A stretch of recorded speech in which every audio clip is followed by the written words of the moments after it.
penyebab impostor syndrome itu apa sih?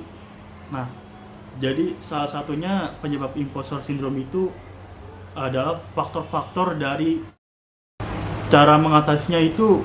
Bagaimana sih kalau impostor syndrome ini cara mengatasinya? Assalamualaikum warahmatullahi wabarakatuh. Perkenalkan, nama saya Anas Budianto. Pada kesempatan kali ini saya ingin menjelaskan apa sih itu impostor syndrome.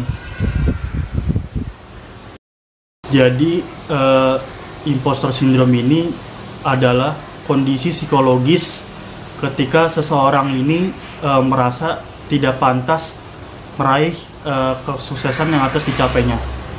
Jadi orang-orang dengan sindrom ini justru merasa was-was, jadi seolah-olah orang-orang itu akan menganggap dirinya itu sebagai penipu. Jadi mereka ini, orang-orang dengan impostor syndrome ini, mereka ini menganggap dirinya itu tidak berhak atau mengakui segala atas prestasinya.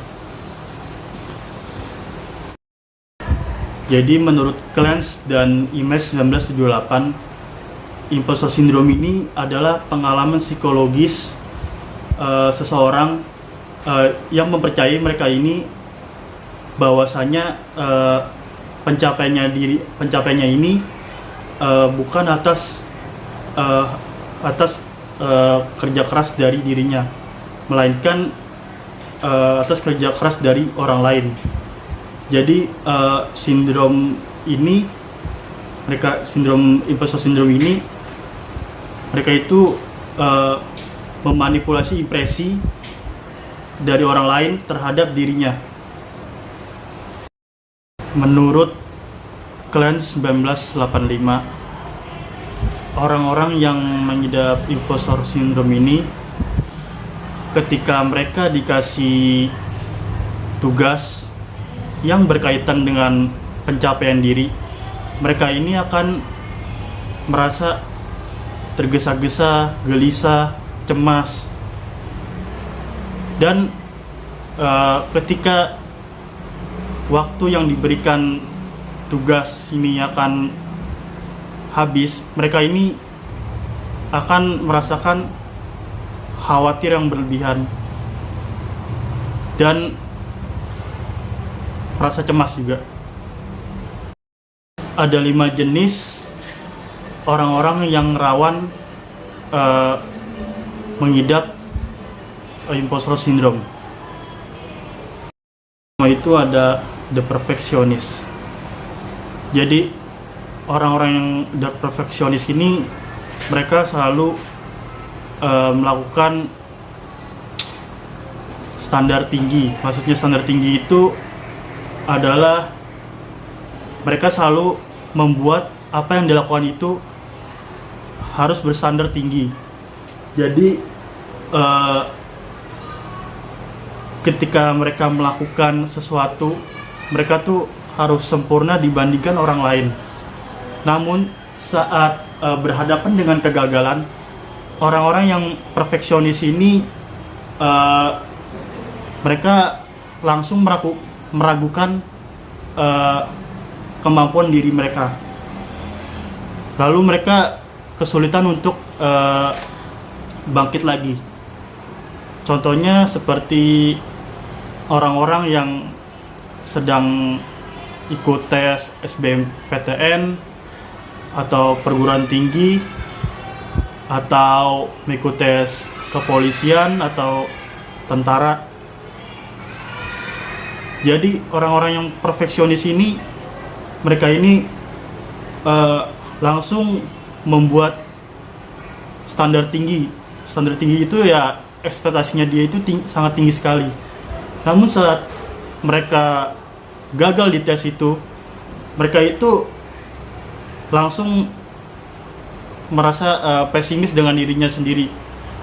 Kayak sepertinya dia merasa, aduh, saya kenapa ya? Saya udah melakukan tes perguruan tinggi ini dengan secara baik-baiknya, dengan rajin belajar, tapi kenapa saya merasa gagal gitu.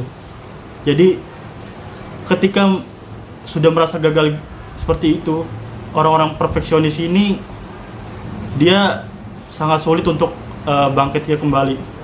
Untuk apa ya, seperti motivasinya itu sangat sulit gitu untuk bangkit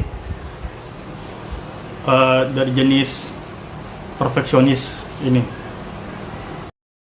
Yang kedua itu ada The Superwoman dan Superman. Jadi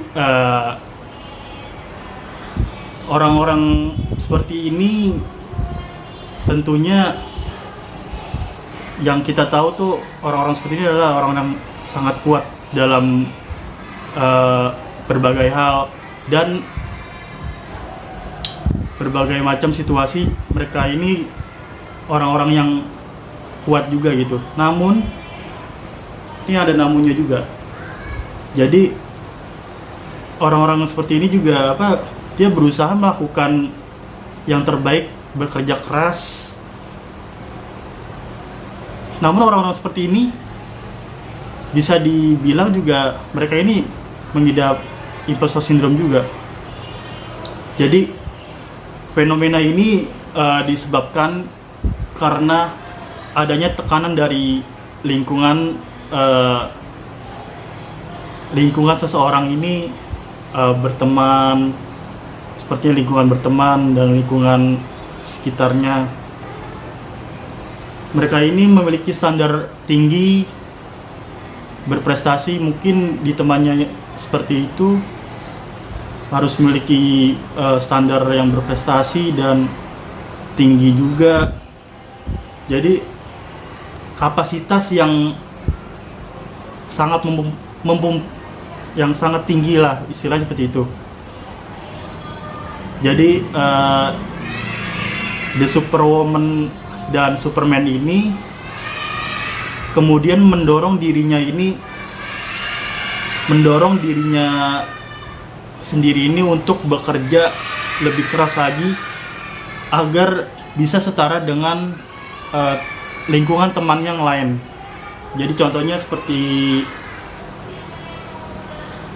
seperti ada seorang yang bekerja di perusahaan, di salah satu perusahaan swasta. Namanya di perusahaan swasta itu kita harus terlihat di depan para direktur kita atau pimpinan kita. Kita harus bekerja lebih baik lagi agar dilihat kita ini bekerja bagus oleh para pimpinan kita.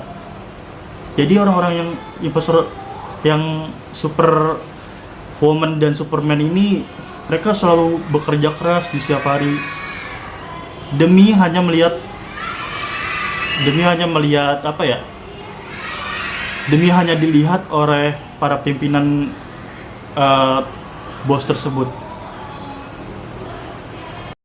Yang ketiga itu adalah The Natural Genius. Jadi The Natural Genius ini adalah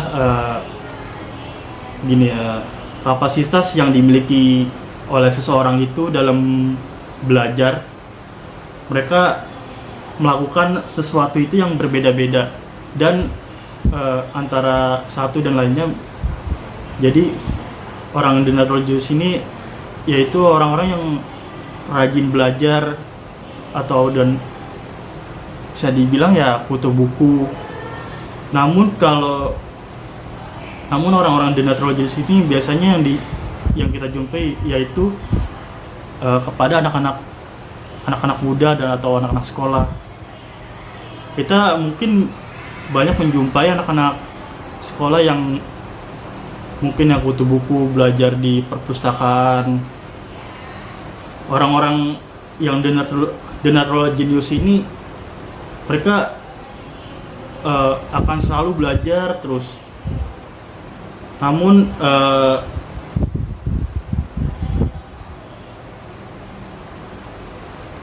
mereka ini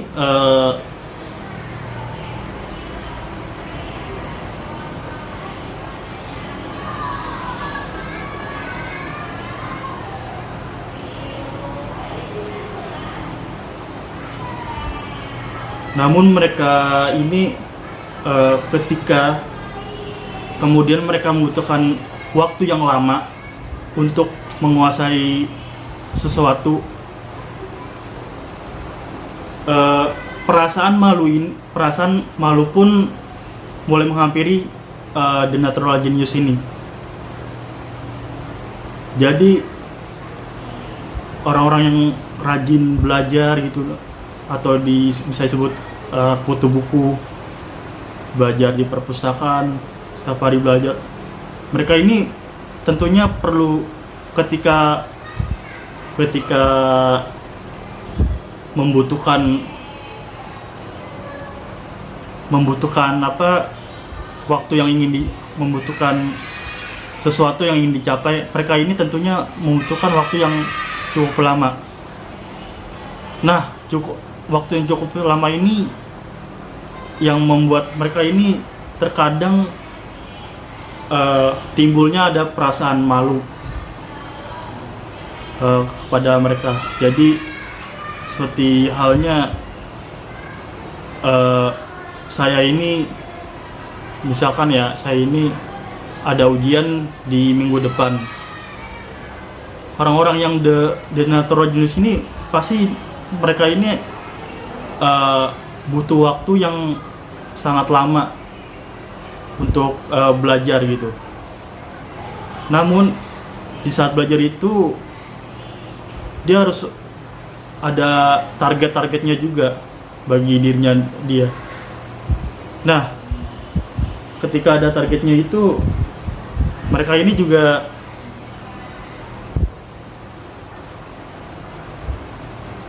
ketika ada targetnya itu mereka merasakan membutuhkan waktu yang lama, dan mereka ini perasaan malu mereka ini timbul. Perasaan malunya itu ya, itu adalah efek dari impostor syndrome itu sendiri. Itu yang disebut juga the natural genius. Yang keempat itu ada the soloist.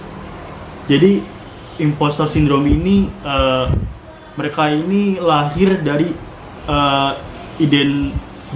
identifikasi berlebihan pada individu, yang kemudian mereka ini berujung lahir sebagai soloist. Jadi soloist ini adalah orang-orang yang menjadi mandiri. Jadi bagi the soloist ini, mereka ini menjadi mandiri ini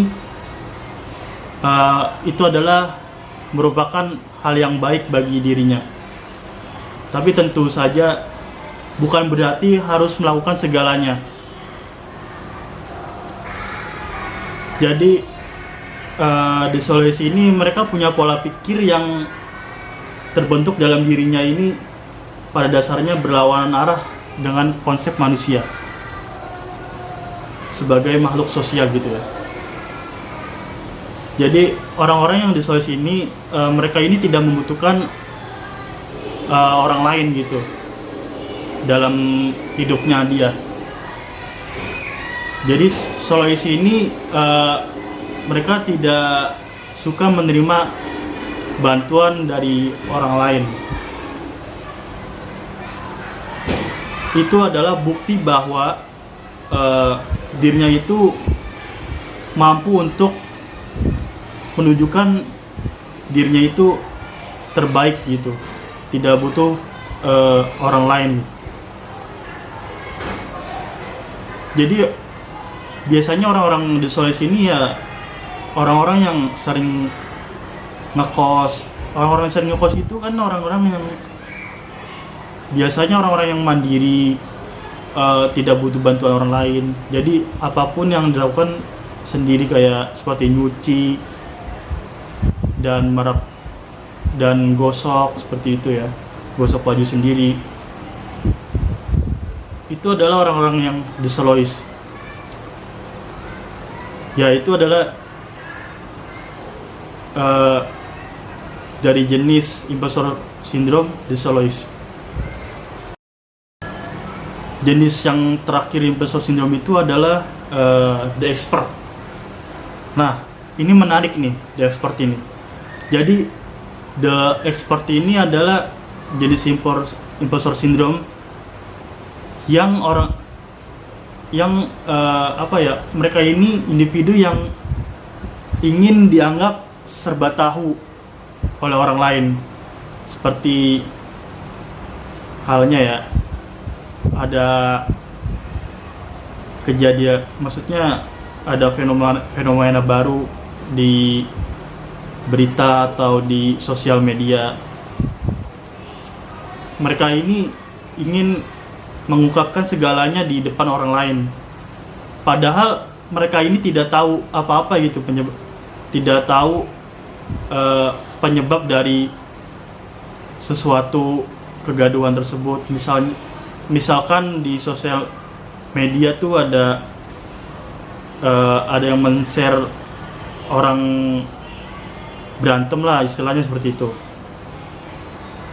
Nah, orang yang the expert ini, mereka mungkin hanya melihat sekilas namun tidak mengetahui kronologi kegaduhan tersebut. Jadi mereka ini menceritakan kepada orang lain itu atas dasar pikiran mereka sendiri gitu, bukan atas dasar kronologi kegaduhan tersebut gitu. Jadi orang seperti ini ya orang-orang yang ingin dicap serba tahu gitu. Seperti halnya, contohnya lagi ya, orang-orang ini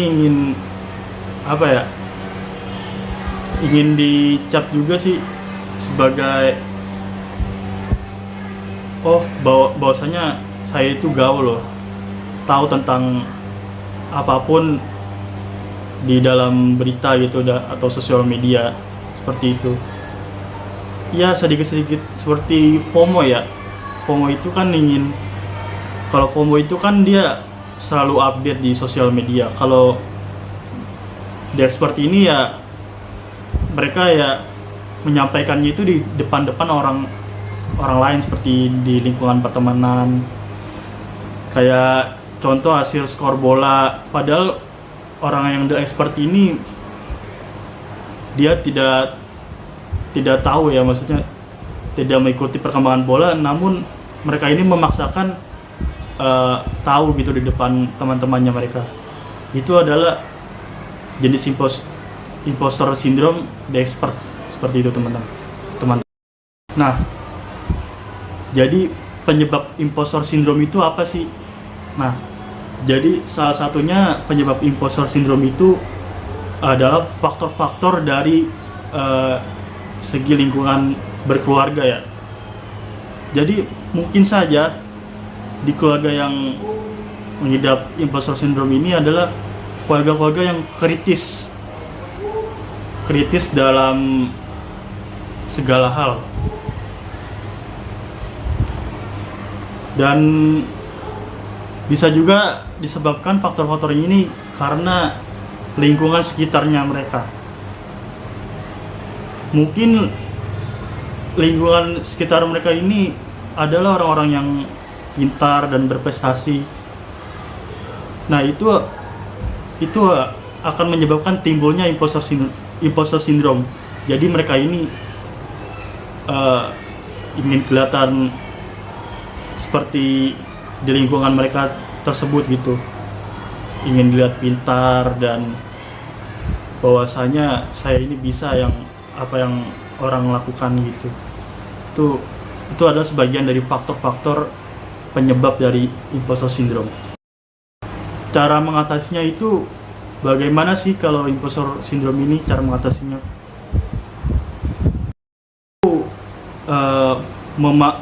kita itu harus memahami perasaan pribadi kita sendiri.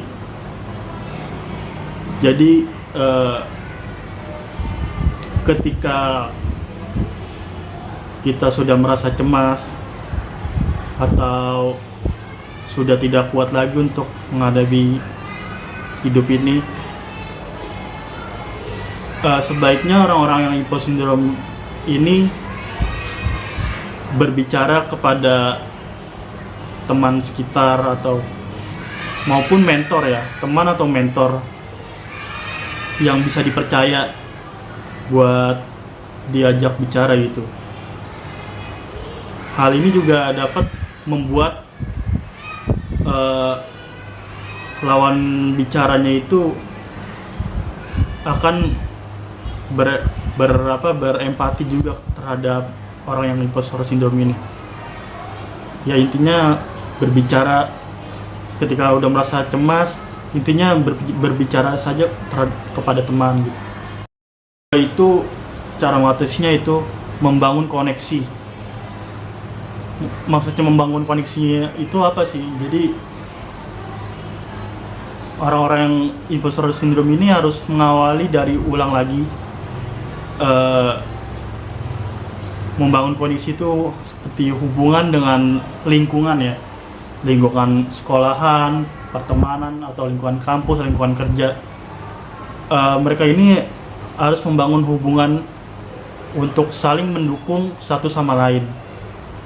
Jadi tidak apatis ya, jadi tidak ingin menang sendiri gitu. Jadi harus saling mendukung kepada teman-temannya juga gitu. Itu yang dimaksud dengan membangun koneksi.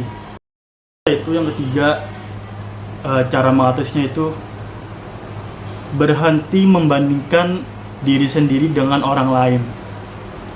Ini mungkin orang-orang banyak yang membandingkan dirinya sendiri dengan orang lain. Jadi saran saya itu berhentilah membandingkan diri sendiri dengan orang lain. Soalnya ketika kita membandingkan diri kita dengan orang lain, itu pikiran kita mindset kita tuh akan buruk. Pikiran kita akan terlihat buruk.